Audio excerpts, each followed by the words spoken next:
સદગુરુ મહારાજનો જય. કાલે આપણે કર્મની અડગતા ઉપર જોયું. કર્મ છે એટલે અવશ્ય એનું ફળ આપસ.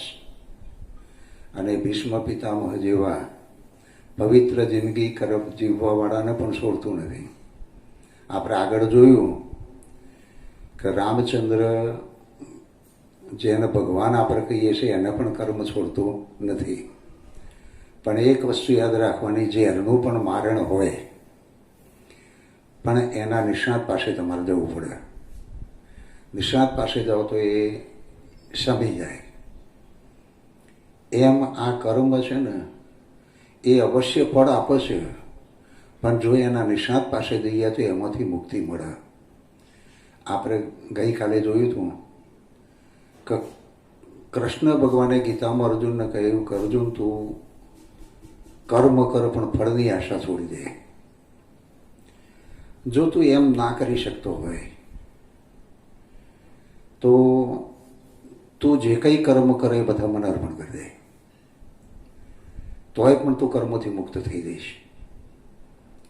અને એમ પણ ના કરી શકતો હોય તો તું તારા સ્વરૂપમાં જાગી જા. જો તારા સ્વરૂપમાં જાગી જાય તો પણ કર્મમાંથી તું મુક્ત થાય. આ કર્મ કેટલી જટિલ વસ્તુ છે કે એનાથી મુક્તિ માટે આટલા બધા પ્રયત્નો કરવા પડે. અને એ વિષય ઉપર આપણે એક વાત કરીએ. હસમુખભાઈ, આમ તો એમનું મકાન રેલવે સ્ટેશનની બાજુમાં. હવે એકવાર એવું બન્યું કે એમના બહારગામ જવાનું થયું. બહારગામ જવાનું થયું એટલે એમના ઘરવાળાને વાત કરી કે આપણે રાત્રે પરોઢિયે 4 વાગ્યાની ગાડી પકડવાની છે, બહારગામ જવું જરૂરી છે, એટલે 2 વાગ્યાનું એલાર્મ મૂકજો. અને એલાર્મ જ્યારે વાગે એટલે આપણે ઉઠી નહીં ધોઈને તૈયાર થઈ, બાળકોને તૈયાર કરી અને સ્ટેશનની બાજુમાં જ ઘર છે એટલે આપણને રેલવે મળી જશે. એટલે 2 વાગ્યાનું એલાર્મ મૂકી દો. હસમુખભાઈના ઘેરથી 2 વાગ્યાનું એલાર્મ મૂક્યું. એલાર્મ સમયસર 2 વાગે વાગ્યું એટલે હસમુખભાઈના ઘેરથી 2 નતા એ ઉઠ્યા. ઉઠીને એમણે હસમુખભાઈને જગાડ્યા કે ઉઠો, 2 વાગ્યા છે અને આપણે 4 વાગ્યાની ટ્રેન પકડવાની છે. પણ આપણે પુરુષોમાં તો કેવું હોય છે, તું ઉઠ ને હું ઉઠું છું. કારણ કે આપણે તો પહેલેથી થોડું જ ખરા ને, આમ તો આપણે જટ કોઈને મોની જ દઈએ. એટલે કીધું કે તું ઉઠ ને, નહીં ધોઈને તૈયાર થા, થોડો ઘણો સર સામાન પેક કર, છોકરોને તૈયાર કર, ત્યાં સુધી હું ઉઠું છું. એમ કરીને હસમુખભાઈ હતા તે સૂઈ ગયા. હવે હસમુખભાઈ સૂઈ ગયા એટલે એમને સ્વપ્ન આવ્યું. જો અહીંયા એક ખાસ વાત કરવાની, સપનું કોઈ દાડો જાગ્રત અવસ્થામાં આવે નહીં. અત્યારે હાલ કોઈ તમને કોઈ સપનું આવો ના આવે, કારણ સ્વપ્ન કોઈ દાડો ભર નિંદ્રામાં ના આવે. સ્વપ્ન હંમેશા અર્ધ જાગ્રત અવસ્થામાં આવે. સ્વપ્ન પરોઢિયાનું આવવાનું કારણ જ આ કે રાત્રે ભર ઊંઘ પૂરી થવાઈ હોય, જાગ્રત અવસ્થાની તૈયારી હોય, એટલે જાગ્યા બેક જેવી કન્ડિશન હોય એવામાં સપનું આવો. એટલે હસમુખભાઈને સપનું આવ્યું. આ સપનું આવ્યું, એમાં એક રસ્તેથી એ પસાર થતા હતા અને સામેથી કોઈ ભયંકર દારૂ પી અને પગે ઠર નહીં લથડીઓ ખાતો ખાતો આવ્યો અને આવીને હસમુખભાઈને ભટકાયો. એટલે હસમુખભાઈએ એને કીધું, ભલા માણસ, આ પીન તું ફરે છે અને અથડાય છે, થોડું તો યાર માપ રાખ. હવે પેલો તો ફૂલ પીધેલો હતો એટલે એ તો ગાળો બોલવા મળ્યો. એટલે હસમુખભાઈએ કીધું, ભાઈ ગાળો શું કામ બોલે છે? એક તો પીન તું આવ્યો છે, અથડાય છે તું, ઉપરથી મને ગાળો બોલે છે. આમાં બંને વચ્ચે ઝઘડો થયો. ઝઘડો થયો એ હાથાપાઈમાં પરિણમ્યો. બંને બથમ થઈ ગયા અને આ રીતે ઝઘડો કરતા કરતા હસમુખભાઈના હાથમાં એક ઈંટ આવી ગઈ. એ ઈંટ એવી કથલી વાગી ગઈ કે પેલો દારૂડિયો હતો તે મરી ગયો. આ બધું સ્વપ્નમાં થાય છે. દારૂડિયો મરી ગયો એટલે સ્વાભાવિક છે પોલીસ કેસ થાય. પોલીસ આવી ગઈ, હસમુખભાઈને પકડી ગઈ, એમને કસ્ટડીમાં મૂકી દીધા, કોર્ટમાં કેસ ચાલ્યો અને હસમુખભાઈને જન્મટીપની સજા થઈ, કેમ કે એમણે ખૂન કર્યું હતું. આ બધું સપનામાં થાય છે, એટલું ખાસ યાદ રાખવાનું. જન્મટીપની સજા થઈ. હવે જન્મટીપની સજા થઈ ને એટલે જન્મટીપની સજા એટલે આમ તો 20 વર્ષની સજા, પણ રજાઓ ને હાન નાન બાદ કરતો કરતો લગભગ અંદાજે 14 વર્ષ ભોગવવાના થાય. હવે હસમુખભાઈએ એમાંથી 7 વર્ષ ભોગવ્યા અને 7 વર્ષ ભોગવ્યા અને એ દરમિયાન એક નવો કેદી આવ્યો. હવે નવો કેદી આવ્યો એટલે એ કેદી રીઢો ગુનેગાર, ઝઘડો કરવો જેલમાં જવું, ચોરી કરવી જેલમાં જવું, આવો એનો કાયમનો ધંધો. એટલે જેલની એને નવાઈ નહીં. હવે આ જેલમાં આવ્યો ને એટલે બધાને હેરાન કરે, કારણ કે એનો તો જેલની કોઈ નવાઈ જેવી નથી. આ તો હસમુખભાઈ જેવો કે જે ખાનદાન માણસ, કોઈ દિવસ જિંદગીમાં કોઈનો જોડે ઝઘડો કરે નહીં, પણ સંજોગો સાથે આ તો બંધ તો બની ગયું અને સજા થઈ ગઈ. આવા માણસ જેલમાં આવેલા એટલે મૂળ સીધો માણસ. અને હંમેશો જે સીધો માણસ હોય ને લોકો વધારે હેરાન કરે. એટલા નવો કેદી આવ્યો ને એ હસમુખભાઈને માથામાં ટપલીઓ મારીને હેરાન કરે, બુશર્ટ પાછળ પૂંછડા જેવું બોધીને હેરાન કરે, અનેક પ્રકારે હેરાન કરે. પણ હસમુખભાઈ 7 વર્ષ જેલમાં રહે એટલે એમને ખબર કે જેલમાં કેટલી તકલીફ છે. જેલ વિશેનું થોડું નિવેદન કરી દઉં એટલે તમને ખ્યાલ આવે. 10 જેલ હોય ને એની અંદર જે રૂમો હોય ને, બેરેક હોય, એ 10 કેદીની બેરેક હોય તેમાં 10 કેદીઓ જ હોય. 15 કેદીની બેરેક હોય તેમાં 15 કેદી હોય. અને આ જે કેદીઓ હોય ને એ બધાને એક વસ્ત્ર અંદર પાથરવા આપો ને એક વસ્ત્ર ઓઢવા માટે આપો. ગમે તેટલી ઠંડી હોય તોય અને ગમે તેટલી ગરમી હોય તોય. કેમ કે સારું કર્મ તો કરીને આવ્યા નહીં કે તમને ગાડલોનો શિકાની તમે આશા રાખો. એટલે તમારે એ ઠંડી હોય તો એક વસ્ત્રથી ચલાવી લેવું પડે. સૂતા હોય ને એક હાથ બીજા નડી જાય ને તોય પેલો પોલીસવાળો દંડો મારે, એટલું સીધું હોઈ જવું પડે. જમવાનું હોય તો લાઈનમાં ઊભું રહેવાનું. એક એલ્યુમિનિયમની થાળી આપી હોય, એલ્યુમિનિયમનો વાટકો આપ્યો હોય અને મોટી લાઈન હોય, એ લાઈનમાં ઊભા રહીને જ્યારે નંબર આવે ત્યારે તમને મળે. અને એમાં સમજો કે ભાતની અંદર તમને ઈયળ દેખાય તો એ તમારે એને કાઢી નાખીને ખાઈ લેવી પડે, કારણ કે કોઈ સારું કર્મ કરીને તમે આવ્યા નહીં કે તમને ત્યાં અહીંયા મિષ્ટાન મળે. અને દાળ કદાચ બળેલી હોય ને થોડી ઓઢાતી હોય તો એ ખાવી પડે. આ જેલના બધા નિયમ છે. આવા બધા જેલમાં આવી તકલીફ હોય. જો તકલીફ ના હોય તો સ્વાભાવિક છે કે કોઈ પણ માણસ શું લે મહેનત કરે, એકાદને પતાવી દઈને જેલમાં ના જાય ને આખી જિંદગી બેઠો બેઠો ખાય નહીં. પણ વાસ્તવમાં એવું હોતું નથી. જેલમાં ઘણી બધી તકલીફ હોય છે. આ તો તમારા આગળ મેં તકલીફની વાત કરી એટલે તમને એવું લાગતું છે કે મહારાજ જઈ આવ્યા છે, પણ હું જયો નથી. આ તો જે જઈ આવ્યા છે ને એની જોડે મેં થોડી વાતચીત કરેલી એટલે મને જાણવા મળ્યું છે. બાકી હું જઈ આવ્યો નથી એટલે એ બાબતે પાછા બેફિકર રહેજો. હવે આવી તકલીફ એટલે પેલો નવો કેદી ગમે તેટલું હેરાન કરે પણ હસમુખભાઈ કોઈ કહેતા કોઈ બાબતે સહેજ પણ ગુસ્સે થાય નહીં. અને આ રીતે દિવસો પસાર થાય. પણ આમ કરતાં કરતાં 7 વર્ષ તો પસાર થઈ ગયા. અને દરેક માણસનું મગજ દરરોજ એક સરખું ના હોય. ઘણી વખત તમે માર કરતા હશો, તમે બહારથી આવ્યા હો તો ઘરવાળા પર ગુસ્સે થઈ જતા હોય. વાતે વાતે નાની નાની બાબતમાં ગુસ્સો થઈ જાય.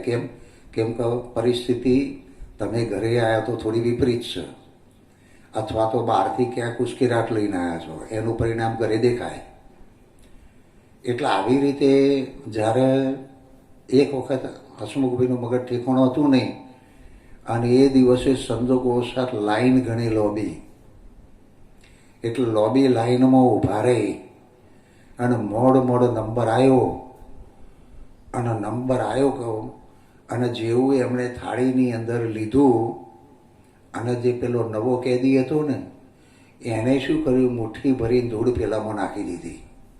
હવે એ દાડા આડું મગજ તો ઠેકાણું હતું નહીં, વળી ઘણી લોબી લાઈનમાં લઈને લીધેલું અને દરરોજ હેરાન કરતી. એ દિવસે એનું મગજ સટક્યું એટલે એણે શું કર્યું કે એની એ થાળી પેલો જે રીઢો ગુનેગાર હતો ને કે જે એને ખીજાવતો હતો એના મોઢામાં ઠપકારી દીધી. માથામાંથી લોહી આવવાનું ચાલુ થયું. જેલમાં તો પોલીસ હોય જ, પોલીસવાળાએ બંનેને છૂટા પાડ્યા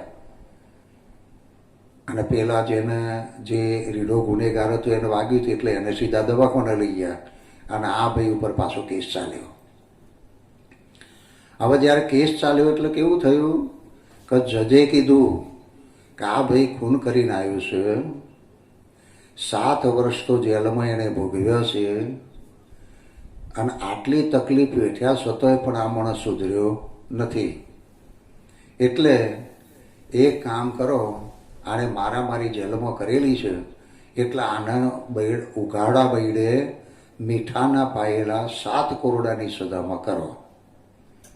જે દિવસ સજાનો આવ્યો એના શરીરનો કપડો કાઢી નાખ્યો, મીઠા પાયનો પાયેલો કોરડો અને એ લઈ અને જ્યારે એણે પહેલો ફટકો માર્યો ને એટલે મીઠાનો પાયેલો હતો પણ કોરડો ઉઘાડા શરીરના હિસાબે આટલો અંદર ઉતરી ગયો. થોડી વાર થઈને બીજો કોયડો માર્યો, એ પણ આટલો ઉતરી ગયો અને વત્તા મીઠાનો પાયેલો એટલે લાય બળ શરીરમાંથી લોહીની ટસરો ફૂટી. પાછો ત્રીજો કોયડો માર્યો, એ પણ શરીરમાં આટલો ઉતરી ગયો. ફરીથી લોહીની ટસરો ફૂટી, મીઠાનું પાયેલું હોવાના કરે લાય બળ પુષ્કળ બળતરા થાય. અને પછી ચોથો કોરડો માર્યો. એ ચોથો કોરડો છે જે પહેલો કોરડો મારેલો હતો ને બરાબર એના ઉપર આવ્યો. એટલે પહેલો કોરડો આટલો તો શરીરમાં ઉતરેલો હતો, લોહીની ટસરો તો ફૂટેલી જ હતી અને બરાબર એના ઉપર જ આ ચોથો કોરડો પડ્યો. એટલે પેલો બાપારે કહીને હસમુખભાઈ બેઠા થઈ ગયા.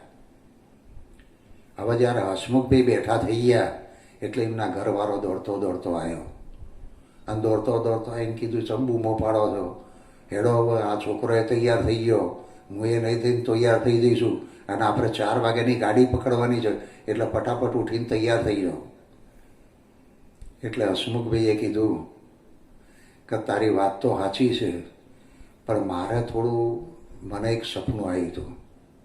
આવા સપનાની અંદર હું જતો હતો, એક દારૂડિયા જોડે ઝઘડો થયો, કથાડું વાગ્યું, એ મરી ગયો. 14 વર્ષની મને જન્મટીપની એટલે કે 14 વર્ષની સજા થઈ, એમાં 7 વર્ષ મેં ભોગવ્યા. પછી એક રીઢો ગુનેગાર આવ્યો, એની સાથે પણ મારા ઝઘડો થયો અને ઝઘડાની અંદર મેં એને મોથામાં થાળી મારી, એને દવાખાનામાં લઈ ગયા, મારા ઉપર ફરીથી કેસ ચાલ્યો અને એની અંદર મને 7 કોરડાની સજા થઈ. પહેલો કોયડો મીઠાના પાયેલા હતા, શરીરનો કપડો કાઢી નાખ્યો, પહેલો કોયડો આટલો ઉતર્યો, બીજો કોયડો ઉતર્યો, ત્રીજો કોયડો ઉતર્યો. મારા બૈડામાં તો તું જો તે ચોથો કોરડો છે ને એ તો જે પહેલો કોરડો વાગ્યો હતો ને બરાબર એના ઉપર આવ્યો એટલે બાપારે કહીને બેઠો થઈ ગયો. એમના ઘેરથી કે એ બધી પંચાયત બંધ કરો, આપણે ગાડી પકડવાની છે, સોનામાના ઉઠો, નહીં ધોઈને તૈયાર થઈ જાઓ. એટલે પેલા હસમુખભાઈએ કીધું તારી વાત તો સાચી છે પણ મારે હજુ 7 વર્ષની સજા ભોગવવાની છે જેલની અને 3 કોરડાની સજા ભોગવવાની છે, એનું શું? એટલે એમના ઘેરથી એ સ્વાભાવિક રીતે જવાબ આપ્યો કે તમે જાગી ગયા એટલે માફ. જો તમે ઊંઘમાં રહ્યા હોત તો તમારે બીજો 7 વર્ષની સજા ભોગવવાની જ હતી અને વત્તા ઊંઘમાં હોત તો 3 કોરડાની એ સજા તમારે ભોગવવાની હતી. પણ તમે જાગી ગયા એટલે તમને આ બધી સજા માફ. આ કર્મોનું આવું છે. તમે જાગી જાઓ ને તો તમારા કર્મો માફ થઈ જાય, પણ જાગી જવા માટે સદગુરુ ચરણે જવું પડે. તમને કોઈક જગાડનાર હોવો જોઈએ.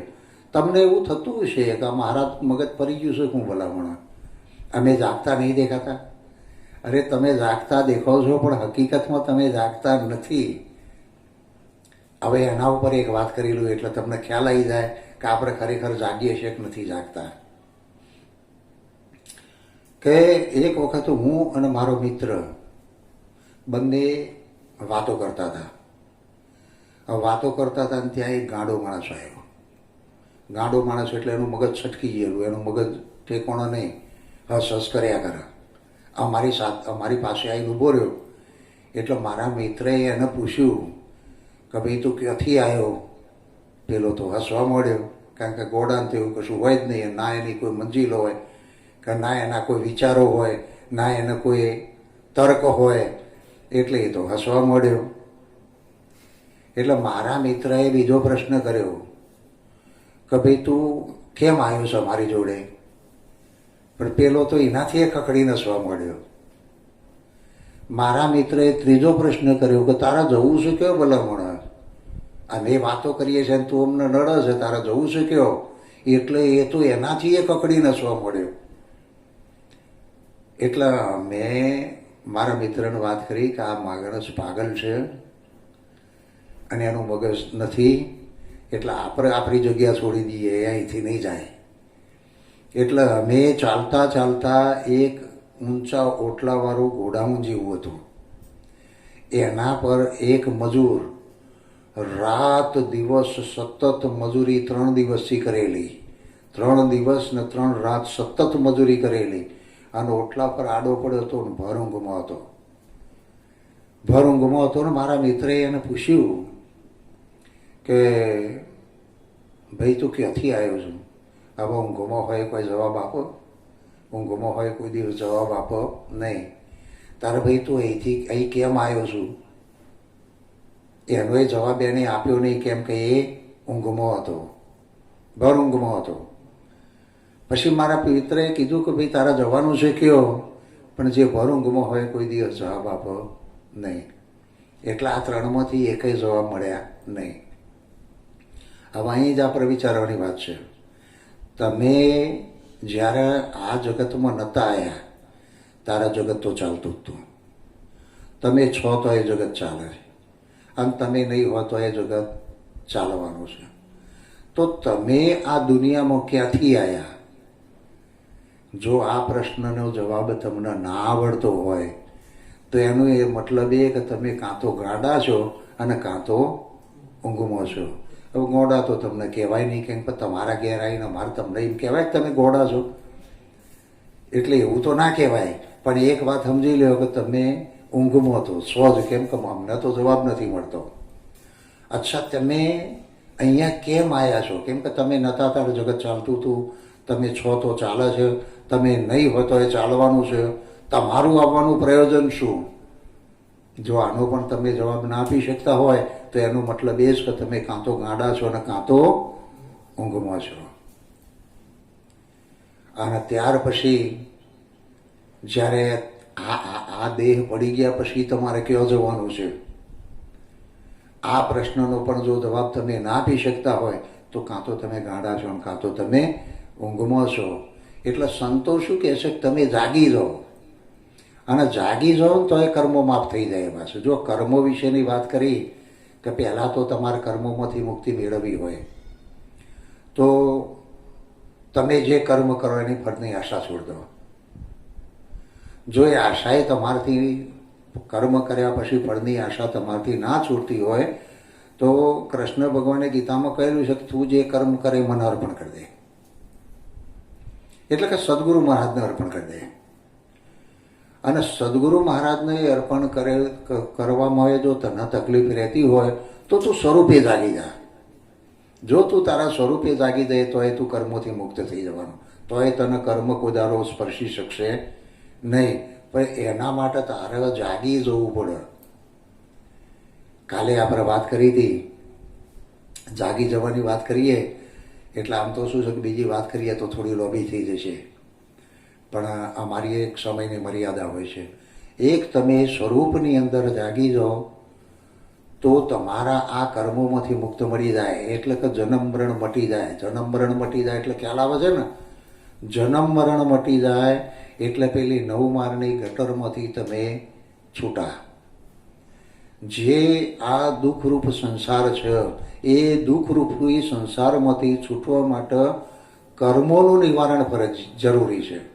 અને જ્યાં સુધી કર્મોનું નિવારણ નહીં થાય ત્યાં સુધી આમાંથી મુક્તિ મળી શકે એમ નથી. એક વાત કરી જ દઉં, થોડી લોબી થશે પણ ચાલશે, 2-3 મિનિટમાં પૂરી કરી દઈશું. એક વખતે એક ખેડૂતને 2 બળદ, હવે બંને બળદ બીમાર પડ્યા એટલે એણે બાધા રાખી કે જો મારા બંને બળદ સારા થશે તો એક બળદ હું બ્રાહ્મણના દાનમાં આપી દઈશ. કુદરતને કરવા બંને બળદ સારા થઈ ગયા એટલે એણે એક બળદ બ્રાહ્મણના દાનમાં આપી દીધો. હવે એ બ્રાહ્મણને એકાદ વર્ષ થયું ને ખેડવાની જરૂર પડી એટલે બ્રાહ્મણ ખેડૂત પાસે આવ્યો કે તમારો બળદ છે એ મને આપો ને ઉછીનો, એટલે 2-3 દિવસ સુધી હું ખેડી અને પછી તમારો બળદ પાછો આપી દઈશ. તમારે જરૂર પડે તો મારો બળદ લઈ જજો.